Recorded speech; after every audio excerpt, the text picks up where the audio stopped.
Oke, siap. Oke, Assalamualaikum warahmatullahi wabarakatuh. Selamat pagi semuanya. Salam sejahtera bagi kita semua. Mudah-mudahan kita dalam keadaan sehat walafiat. Amin ya rabbal alamin. Salam semangat, salam sehat. Hari ini kita akan masuk ke pertemuan pertama nih. Sebenarnya ini RPS RPP aja, tapi nggak apa-apa biar kita sama-sama tahu gitu ya. Bagaimana tentang survei geografi dasar ini. Dalam arti kata mata kuliah ini adalah kodenya GM 313 gitu ya di kurikulum Geomatika. Nah, untuk kegiatan ini itu merupakan dasar sebenarnya kita lebih cenderung kepada pemasangan instalasi, pemahaman komponen, sehingga kita bisa mengetahui survei nantinya ke depannya.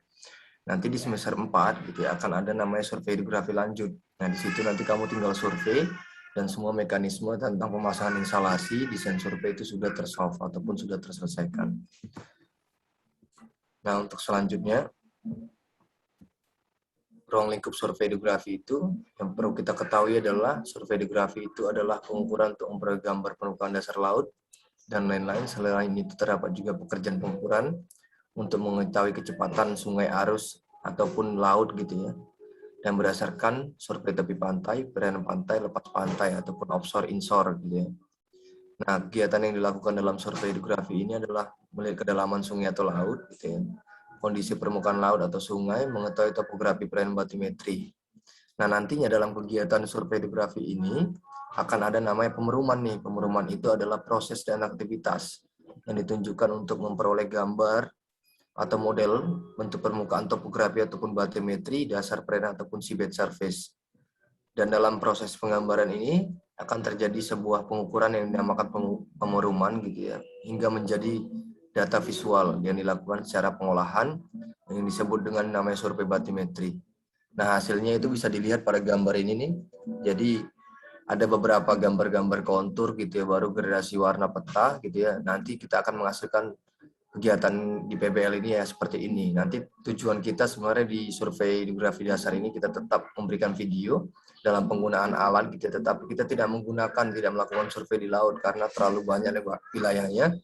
Dan nanti kita akan menggunakan data sekunder, kita tepatnya menggunakan nanti untuk arahannya kepada peta tematik yaitu alur pelayaran ya di zona perairan bebas terutama di kota Batam gitu ya, ada 7 kecamatan seperti itu.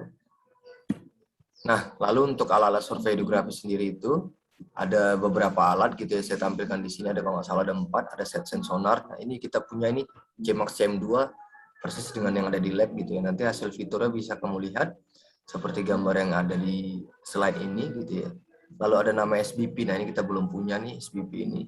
Nah, ini sahabatan profiling ini biasanya dia akan melihat relief gitu ya. Relief yaitu adalah dasar-dasar laut namanya. Itu adalah undersea bed. Berarti di bawah dasar laut gitu ya, bukan di dasar lautnya tetapi di dalamnya lagi.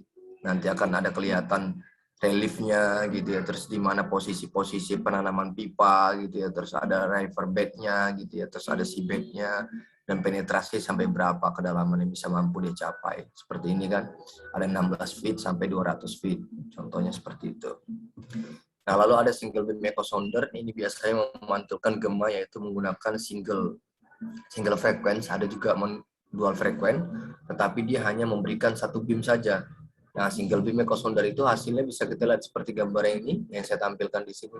Dia hanya berbentuk line, sehingga nanti dia akan menyesuaikan berapa interval. Misalnya kita buat 15 meter, maka hasilnya akan membuat ataupun menjadi line yang memiliki range yaitu 15 meter seperti itu. Lalu ada multi beam echo sounder. Nah, multi beam echo sounder ini mempunyai gema yang sangat banyak sehingga dikatakan adalah multi beam gitu ya, memiliki beam. Beam itu adalah cakupan ataupun sapuan gitu ya. Setiap pemberian echo ataupun gema yang dipancarkan dari echo sounder ataupun transducer sebagai instrumennya. Nah, ini alat kita ada. Kalau yang single beam kita punya GPS map 585, terus yang multi beam kita punya itu Odom Teledyne ya, MB1. Nah, itu ada, nanti hasilnya akan seperti ini gitu ya. Nanti kita akan coba dalam kegiatan survei geografi dasar ini, kita akan coba memberikan pengajaran yaitu dalam akuisisi data, ya prepare software dan lain-lain. Nah, jadi nanti kegiatannya akan bisa menggunakan video asinkron gitu ya, dan juga bisa nanti mungkin bisa ke lab, nanti lihat kondisinya gitu ya. Tetapi kita akan join ke PBL yaitu mendukung tentang peta alur pelayaran gitu ya, dengan peta tematik. Nanti akan ada peta dasarnya itu adalah peta batimetri itu. Peta batimetri, peta garis pantai gitu ya. terus habis kayak gitu peta administratif, gitu ya, ataupun batas wilayah. Sampai di sini paham? Paham ya? Nah ini cuma sekilas gitu ya. Jadi dalam kegiatan Paham, Pak. survei geografi itu ada beberapa orde gitu ya. Jadi ada akurasi horizontal, ada alat bantu gitu ya, ada garis pantai yang tadi saya katakan harus ada garis pantainya. Kalau enggak kita nggak bisa batasin tuh mana yang darat, mana yang laut gitu ya. Alat bantu navigasi terapung, penampakan topografi, akurasi kedalaman. Nah, biasanya ini tuh digunakan kalau misalnya dia menggunakan orde 1 gitu ya, daerah-daerah pelabuhan gitu ya. Daerah eksklusif itu orde 1, daerah 2 itu orde 2 itu adalah daerah pelabuhan, orde 3 itu di luar ataupun mix dari orde 1 dan orde 2. Nah, seperti itu. Nah, biasanya kita harus menggunakan akurasi horizontal berdasarkan nilai-nilai ini nih, 5 meter ditambah 5% dari kedalaman. Nah, kedalamannya berapa rata-ratanya? Misalnya kedalamannya 15 dikali 5% gitu kan. Sehingga nanti keluar tuh berapa meter dia gitu kan yang harus kita buatkan gitu ya. Nah, seperti itu. Nanti akan ada konsep selanjutnya yaitu dalam pelaksanaan kegiatan survei ke depannya gitu ya. Nanti karena mata kuliah nilai mata kuliah dasar mendukung mata kuliah survei geografi lanjut, maka kita harus mengetahui juga nih setidaknya gitu ya, apa saja yang mendukung dalam kegiatan survei geografi ini. Nah, adanya itu pasang surut. Pasang surut ini merupakan elemen ataupun komponen penting nih dalam kegiatan survei geografi. Nanti dia akan menghasilkan cap datum gitu ya. Nah, yang pertama itu pasang surut. Pasang surut ini kayaknya udah pernah disinggung harusnya di PGG gitu ya. Adalah perubahan ketinggian air laut yang disebabkan adanya gaya tarik menarik bumi, ya benda luar angkasa, bulan dan matahari. Lalu yang kedua ada min sea level ataupun MSL, merupakan acuan tinggi permukaan ataupun tentuan ketinggian di daratan. Ini bisa dijadikan namanya koreksi ya, referensi. Sebagai referensi juga ketika kamu melakukan topografi bisa juga dikoreksi dengan referensi MSL lokal bisa. Yang melakukan pengamatan pasang surut air gitu ya, dalam periode waktu tertentu biasanya minimal 25 piantan. 25 piantan ini dalam arti kata adalah 25 hari, seperti itu. Lalu adanya cat datum ataupun surutan peta. Nantinya ini sebagai pengkoreksinya gitu ya. Nantinya surutan peta ini biasa dikatakan itu adalah bagaimana melihat seabed-nya gitu. Bisa yang kita menggunakan low water level gitu ya, paling bawah. Nah, untuk mengetahui panjang data tersebut gitu ya, pengamatan terhadap penelitian MSL akan pengaruh pada penelitian gitu ya. Jadi semua ini berasal daripada komponen-komponen panang surut dan juga berasal dari min sea level seperti itu. Nah, cat datum tadi yang saya katakan yang berasal dari pasang surut gitu ya, akan bisa namanya itu akan menjadi tolak ukur gitu ya dalam melakukan koreksi nilai batimetri. Nah, biasanya itu ada nama yang menggunakan lowest possible low water. Biasanya kita di Indonesia menggunakan low water level saja gitu, LWL. Nah, ini ada kedudukan muka air yang tadi saya katakan. Ketika MSL ini belum didapatkan, maka semua tidak akan bisa didapatkan. Seperti itu. MSL ini adalah rataan muka airnya. Gitu ya. Berarti misalnya kamu mengambil data nih, pasang surut selama 3 hari. Ya data tinggi muka air itu semua dirata-ratakan, di-averagekan. Tetapi sudah dikoreksi dengan namanya itu referensi gitu ya, referensi lokal bisa menggunakan BM gitu ya, dan juga bisa menggunakan juga namanya referensi global seperti itu. Nah, ada namanya mean spring low water level, biasanya orang-orang luar negeri Australia menggunakan itu standar WHO dengan mean spring low water level. Nah, tetapi kalau kita cukup hanya menggunakan low water level tidak ada masalah gitu ya, sehingga nanti seabed-nya terwakili.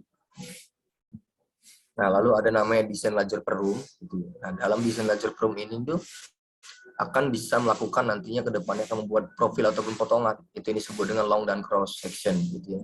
Kalau misalnya kita bicara tentang topografi dan juga CAD. Nah, lajur per room dapat berbentuk garis lurus gitu ya. Nah, nanti akan melihat di sini. Nah, lajur per room ini tuh merupakan apa namanya desain survei gitu ya. Nah, lajur per room ini tuh dibatasi nanti intervalnya berapa. Nanti dari interval ini akan terbentuk kita mau peta berapa nih. Misalnya kita pengen buat peta 1/15.000.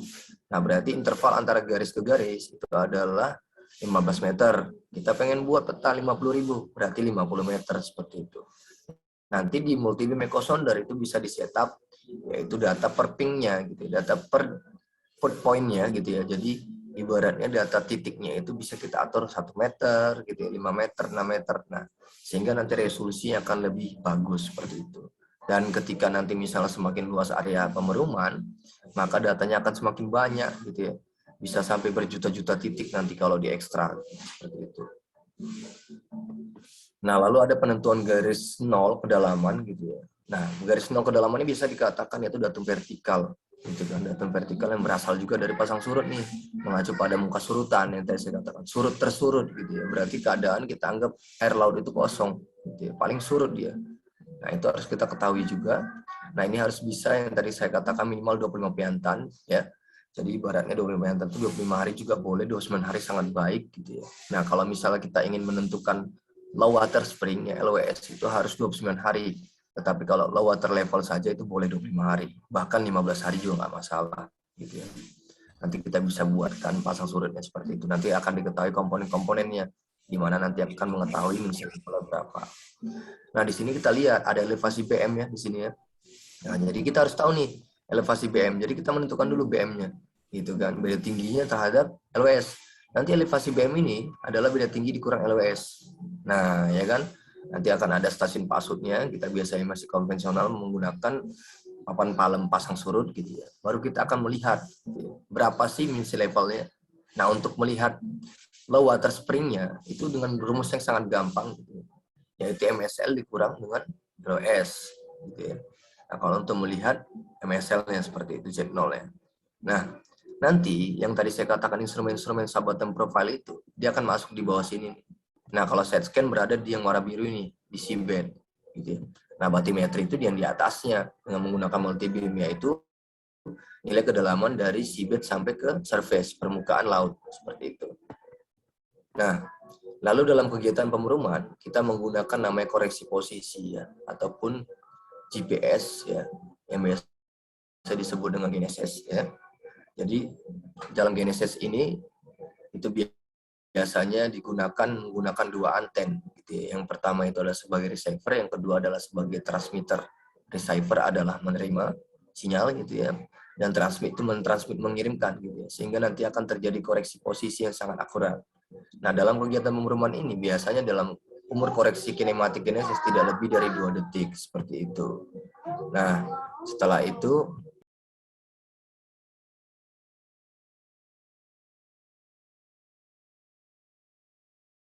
kalau ada jumlah minimal satelit terpantau, kegiatan kita biasanya kita kontrol tuh dalam aplikasi kita ngelihat gitu ya. Transponder ataupun receiver kita itu mendapatkan itu minimal 4 satelit lokal gitu ya. Biasanya masuk di Batam itu ada seabed, terus ada juga apa namanya GLONASS gitu. GLONASS sangat banyak, nanti kita coba lihat lagi. Lalu sudut tutupan atau Mas Angel adalah 10 derajat dari horizontal gitu ya. Nah, ini akan kita lihat di aplikasi nanti. Jarak antara anten receiver dan transmitter itu minimal 2 meter kalau kita misalnya pengen dapat heading ataupun namanya DPOP gitu ya. DPOP itu disebut dengan heading.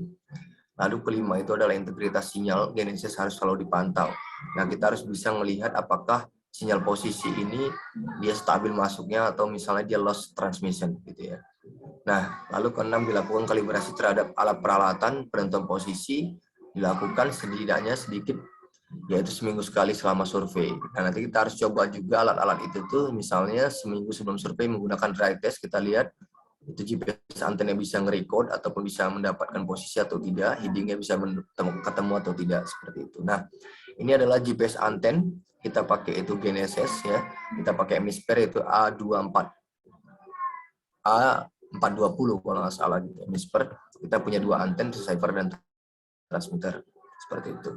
Nah, untuk yang decodernya, decoder ini adalah otak dari apa namanya? Otak dari proses dari posisi ini tuh menggunakan langsung masuk kepada modul kit yaitu di multibeam echo sounder kita. Nah, oke, terima kasih. Sampai di sini ada pertanyaan? Tidak, Pak.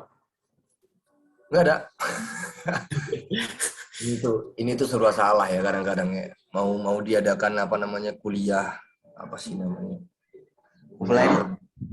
Asinkron juga salah, nggak dibaca videonya gitu ya. Terus mau di kelas juga sebenarnya hampir sama sih kalau teori ini. Nah, nanti ke depannya itu teman-teman kita akan buat, saya dan Gazali akan buatkan itu namanya video pembelajaran prakteknya gitu ya. Nanti kita akan masukkan ke YouTube gitu ya. Nanti teman-teman bisa lihat tuh. Nah, mungkin kita akan masuk ke RPS dulu nih. Kita ngelihat apa aja nih mata kuliah kita gitu.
Izin Pak, masih di mute Pak.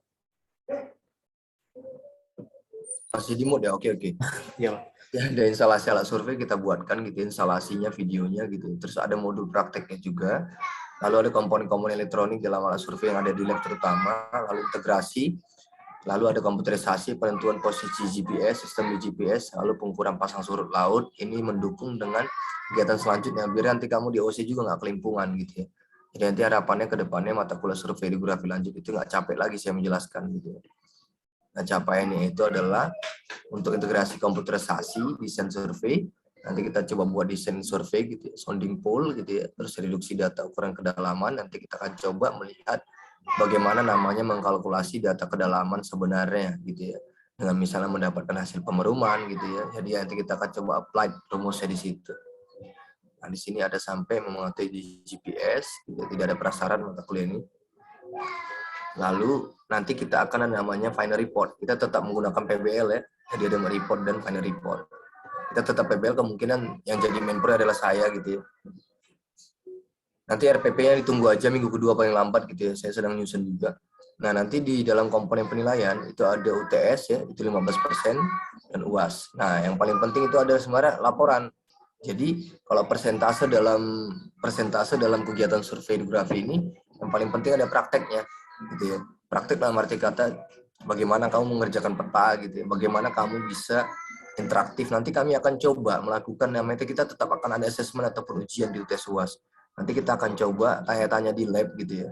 Bagaimana instalasi alat dan seperti apa gitu ya. Jadi kita tetap akan harus ada ke lab gitu. Nanti kita akan bagikan kelompoknya dengan Mas Gajali juga sehingga nanti akan bisa tercapai nih. Nah, lalu ada kegiatan-kegiatan gitu ya. Kegiatan ada pengenalan alat survei gitu ya, ruang lingkup, ada pengenalan side scan sonar, sampai kepada praktek uji koneksi ping gitu ya. Nanti kita akan coba satu-satu ataupun satu kelompok gitu ya, berdasarkan kelompok PBL aja nanti. Kita ngikut kelompok PBL aja seperti itu. Oke.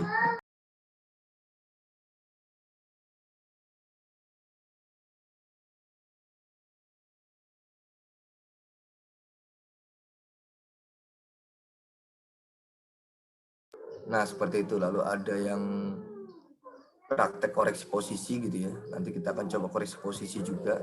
Lalu ada pemasangan GPS gitu ya. Nanti sampai kepada praktek pengolahan data pasang surut seperti itu. Ada diferensial di GPS. Nah, sampai sini ada pertanyaan?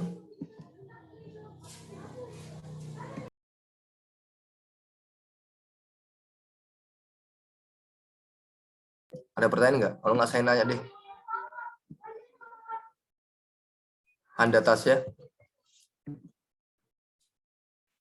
Iya Pak, hadir Pak. Anda Tasya, gimana menurutmu survei hidrografi ini? Apa yang bisa kamu ceritakan dari yang sudah saya jelaskan? Oh baik Pak.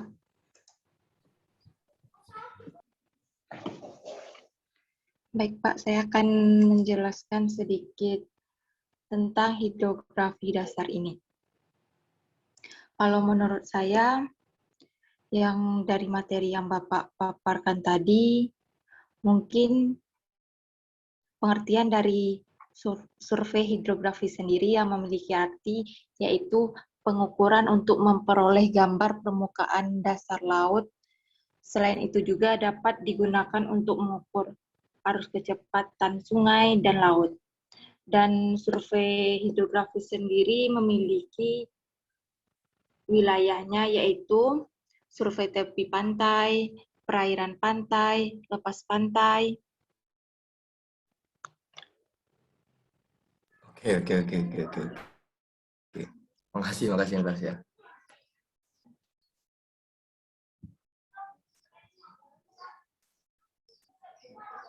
Jadi sebenarnya kalau misalnya ini tidak pandemi, kita bisa di lab sebenarnya. Kita otak-atik alat gitu, dan lain-lain.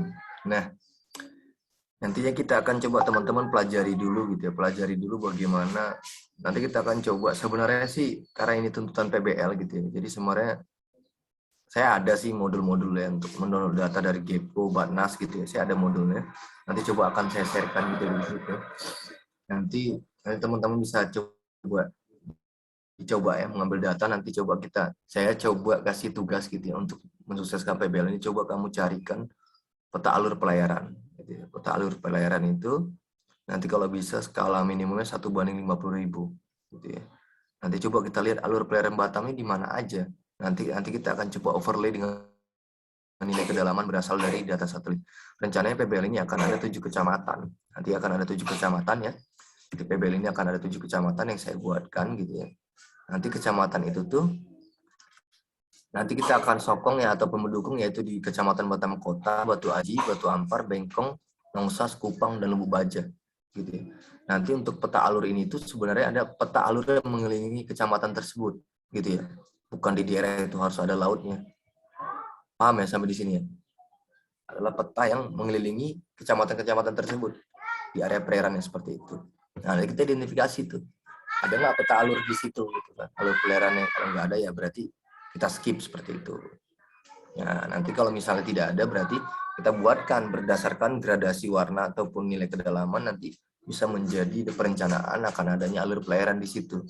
Nanti 7 kecamatan akan dibagi kelompok-kelompoknya berdasarkan nama kelompok itu. Misalnya kelompok 1 adalah di Batam Kota gitu ya. Jadi berdasarkan kelompok seperti itu. Sampai di sini jelas? Jelas, Pak. Jelas, Pak. Nanti saya buatkan timeline-nya, insya Allah itu kita akan berangkat. Kita kan pasti ada namanya pengambilan data lapangan ya, nanti akan diikat juga ya di TBM, biasanya itu untuk yang fotogrametri, itu ada GCP gitu ya. Nanti akan ada minimal 2, ya maksimum 4 GCP. Nah nanti kita mungkin akan melakukan kegiatan lapangan itu di pertemuan kelima, ya setelah PBL AMDAL selesai, dan PBL yang 6 yaitu tentang set planning Pak Wenang itu selesai juga. Nanti kita akan total ada 7 kelompok. Nah, 7 kelompok itu akan dibagi 7 kecamatan seperti itu. Nanti teman-teman bisa menggunakan alat-alat gitu ya, GPS geodetik, gitu ya, GPS handheld dan lain-lain. Nah, nanti bisa juga menggunakan workspace untuk mengolah data peta seperti itu. Saya rasa sih intinya kita hanya membuat peta tematik. Nanti coba peta tematik itu kita dukung yang dalam sore ini adalah peta pelayarannya aja, alur pelayaran gitu ya. Jadi nanti kita menentukan di mana alurnya nih, gitu kan. Berdasarkan kajian-kajian yang nanti kita buat, ya. Berdasarkan kajian-kajian yang dengan landasan itu adalah peta dasarnya, gitu kan. Nanti kita coba lihat namanya itu peta kualitas primer gitu ya. Ataupun bisa kita katakan itu tuh arus permukaan laut bisa juga gitu ya. Kita melihat arusnya di mana gitu. Nanti coba bisa kita telah lagi lah, gitu ya. Ataukah kita mengambil acuan dari peta alur yang sudah dibuat gitu dari Dishub ya seperti itu. Nanti bisa seperti itu juga. Intinya sih core mata kuliah kita ini adalah instalasi alat gitu, mengetahui alat dan bisa nanti melakukan survei di survei hidrografi lanjut seperti itu. Ada lagi mau ditanya?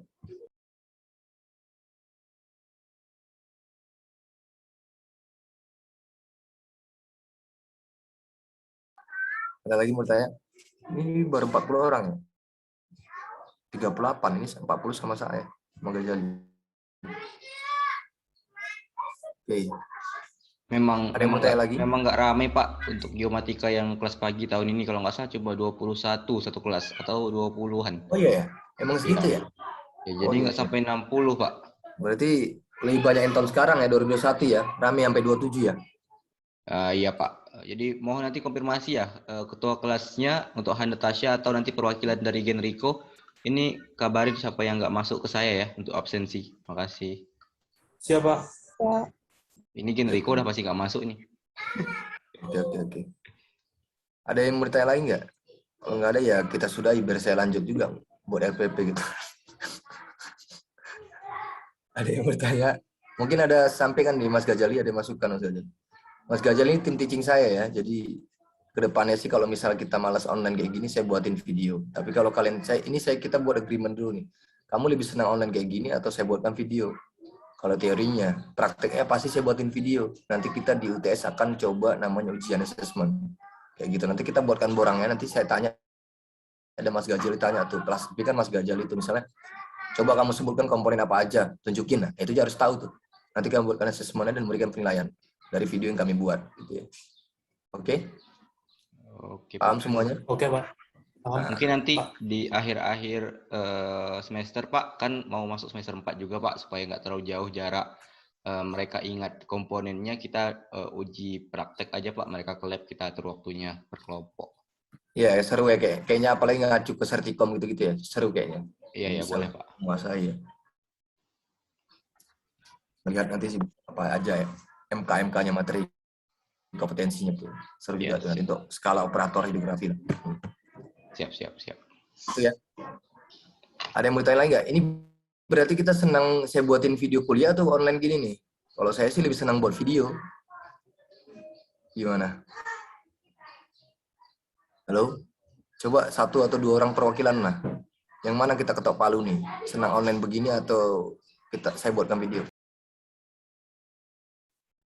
Ayo Rafli, gimana?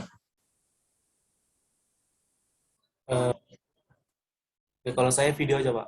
Nanti kalau ada pertanyaan bisa disampaikan. Oh, video ya, senang saya kalau video. Kalian juga males ya online gini ya. Yang Jal itu, simple, Pak. Jal itu ada kuliah umum kita Jal yang poster yang dibuat itu coba yang belum bagusnya Jal di share Jal, ada nggak Jal? Bagi buat Ada, saya share WA aja kali ya. Coba tunggu. Saya lagi nggak buka WA nih. Tunggu. Aman. Kita ada kegiatan ya. Kita ada kegiatan itu nanti minggu depan ya. Ya, Jalan Rabu depan, ya. Pak. Rabu depan ya. Nah, Rabu depan ini tuh kita akan ada kuliah umum nantinya.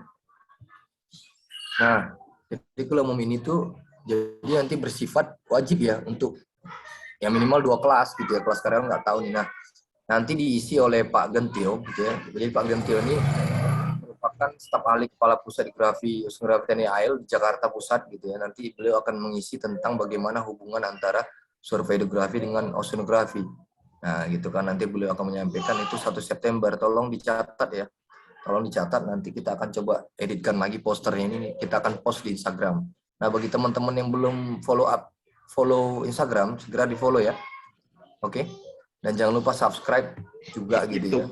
Subscribe juga YouTube Geomatika. Biar kita promosi bagus. Oke ya, gitu ya. Nggak ada salahnya sih subscribe gitu ya. Ini di sesi kuliah ya, Pak? Ya, ini di jam kuliah kita ini. Jadi jam 8.40 sampai 10.20 sesuai lah. Nanti nggak enak makan jam dosen lain. Iya, Pak. Nah, harapannya nanti di sini tuh aktif ya, gitu ya. Jadi minggu depan itu tuh langsung kita kuliah. Jadi kuliah umum gitu ya. Nanti saya buatkan aja nggak apa-apa video-video teori, nanti saya buatkan slide-nya. Dan ini juga buat informasi teman-teman, ini mata kuliah baru ya di angkatan kamu. Angkatan 9 belum ada nih. Nah, ini juga kuliah umum perdana juga di angkatan kamu nih. Saya mengundang praktisi dari TNI AL nih. Nanti akan ada praktisi juga dari orang-orang. Siapa namanya itu Jal? Pak Romi. Pak Romi ya, nah, orang-orang piping ya gitu ya. Nanti, tapi kemungkinan itu nggak bisa di awal karena beliau masuknya itu 24 jam sekarang. Jadi kena 7/7 di industri. Nanti kita coba lihat lagi lah siapa yang available seperti itu. Itu ya. Oke. Oke, Pak. Kalau nggak ada pertanyaan kita sudahi, gitu ya. Berarti kita buatkan video, saya buatkan video. Terima kasih ya atas kenyamanannya gitu ya. Saya juga menjadi nyaman gitu ya. Saya bisa take video kapan aja gitu kan. Fleksibel, nggak di jam waktu yang sama, tetapi nanti kita harus tetap diskusi di jam kuliah ini. Itu agreement kita, oke? Oke? Oke, Pak. Oke, Pak. Tidak ada pertanyaan, kita tutup ya. Ada lagi Mas Gajali nggak ada? Sudah cukup, Pak. Cukup ya, oke. Kalau cukup, kita tutup. Wassalamualaikum warahmatullahi wabarakatuh. Selamat pagi semuanya. Salam sehat, salam sejahtera, tetap semangat. Waalaikumsalam. Waalaikumsalam warahmatullahi wabarakatuh. Terima kasih, Pak.